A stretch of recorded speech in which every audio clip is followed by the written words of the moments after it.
I'm Bill Piles. I'm from Oxford, Ohio. Been bladesmithing for about 4 years now. My wife supports this hobby, but does refer to herself as a forge widow. It's because I've been spending a lot of time in the forge practicing for this competition.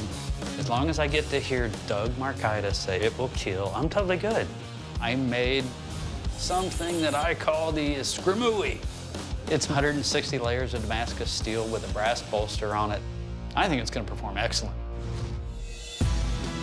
My name's Reese. I'm 18 years old. When I was 15, saw a video on forging. Started forging the next day, so I feel like I have a little bit of bragging rights because everything I've learned on my own. And I just honestly can't believe I'm on Forged in Fire. I made a kind of machete, I guess. It's made out of leaf spring.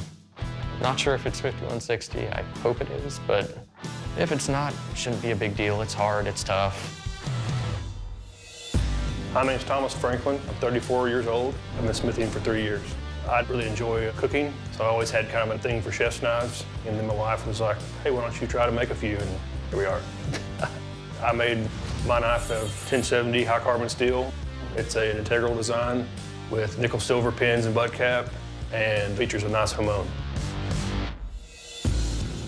My name's Kari, and I'm 45 years old. I'm a full-time martial arts instructor. I've been making knives for about 4 years. This is a high-stress situation, so a lifetime of martial arts training is definitely applicable. I made Georgian Kinjal out of 52-100 steel, stabilized, bloodwood burl, root to forge finish. I definitely think that my blade is ready for a knife fight. Bladesmiths, welcome to the Forge. Gentlemen, the 4 of you have been chosen to take part in a very unique competition we are calling the Knife Fight. As you know, only one can win in a knife fight. That's exactly how it's going to happen today. Each of the 4 of you brought us a blade that you built at your home forges, and we're going to go directly into testing. We're going to put your knives in the hands of one of our most prolific knife testers. So good luck, Bladesmiths. Jay? Bladesmiths, welcome to our first ever knife fight test. One of my personal favorites, the ice block chop. So I'm going to take each of the blades that you brought with you from your home forge, and I'm going to carve a little ice.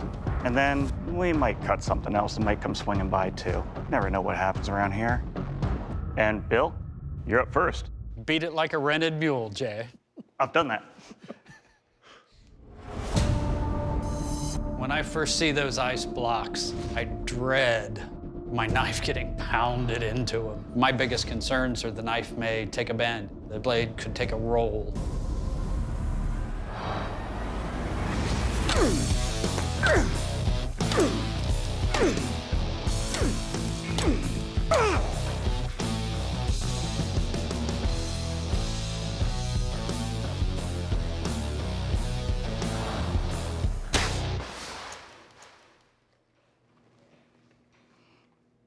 All right, Bill, nice job. First of all, like the Damascus, your edge is good. Went through the ice without any rolling or chipping.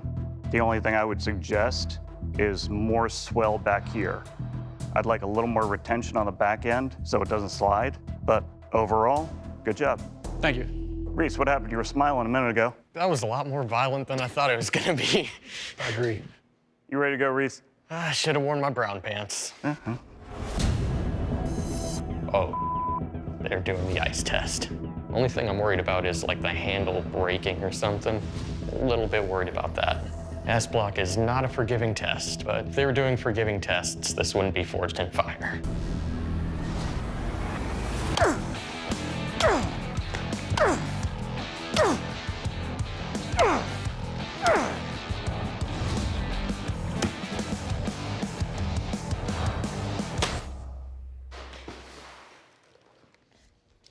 Nice job, Reese. It's a very simplistic design, but it did a nice job on the block. Everything's still straight and true. You've got a good edge. The biggest thing I would say is the handle being so small. It almost makes the guard feel uncomfortable, even though everything's rounded off, or you're just choking up on enough just to try to get enough handle to hold on to. But other than that, did a great job. All right, Thomas, you ready to rock and roll? Might as well be. We're gonna do it anyway. I'm a little intimidated looking at all these ice blocks. And just what starts racing through my head is, will my blade break? I hope I still have an edge left after Jay beats it to hell.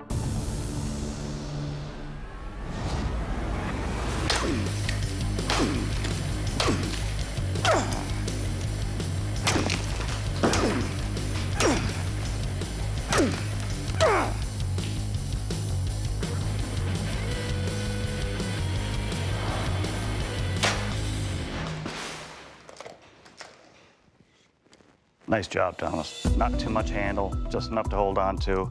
Doing the integral especially too. Nice symmetry. Your edge is sharp, no damage to the edge, no bend. Good job. Thank you. Kari, Let's do it. ready to go? Oh, yeah. Try to act excited, okay? I am excited. I want to see either my knife walk away without a fingerprint or explode. As long as one of those two things happens, I'm thrilled.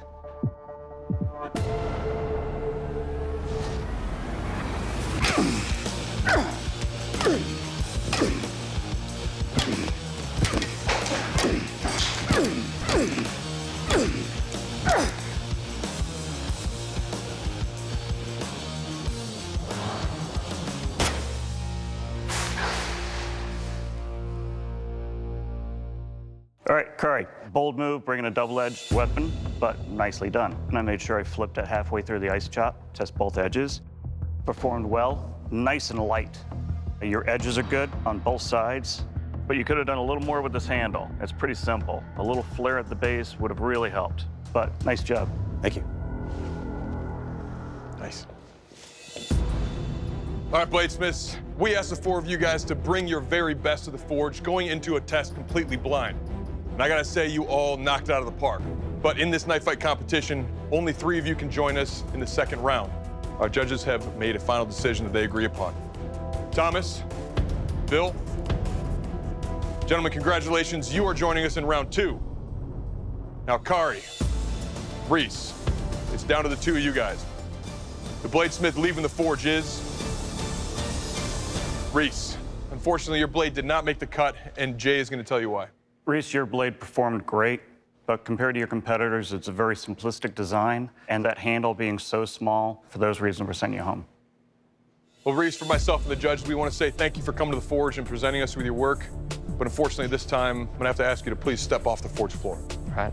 Thanks for the opportunity to come on. Thank you, Reese. I think the results speak for themselves. I'm definitely gonna make my handles a little bit bigger from now on. I just can't wait to get back to my forge and keep on forging, keep on hammering.